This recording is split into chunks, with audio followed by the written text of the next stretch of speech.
Hello বন্ধুরা, আমি ইশিকা। তোমরা সবাই কীরকম আছো আমাকে কমেন্ট করে জানিও। আজকে সকাল সকাল ঘুম থেকে উঠে গেলাম, কারণ আজকে আমরা নৈহাটিতে বড় মায়ের পুজো দিতে যাব। আর আজকের দিনটা কিন্তু খুব স্পেশাল ছিল, কারণ আজকে আমার বান্ধবীর বাবা মায়ের অ্যানিভার্সারি ছিল। তোমরা আমার ভিডিওটা লাস্ট পর্যন্ত দেখো, তাহলে তোমরাও বড় মায়ের দর্শন করতে পারবে।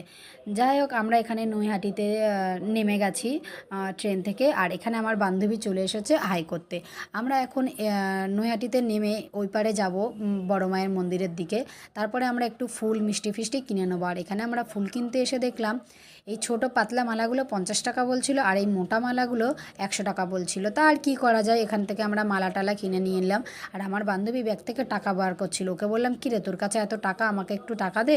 আমি একটু গরিব বলে আমাকে এখানে মেরে নিল আমার বান্ধবী। তারপরে আমরা মায়ের মন্দিরের দিকে হেঁটে গেলাম। গিয়ে ওখানে লাইন পড়েছিল অনেক বড়। তো আমরা আধা ঘন্টা মতো লাইনে দাঁড়িয়েছিলাম। তো তারপরে আমরা মায়ের দর্শন করে নিলাম। ওখানে কিন্তু খুব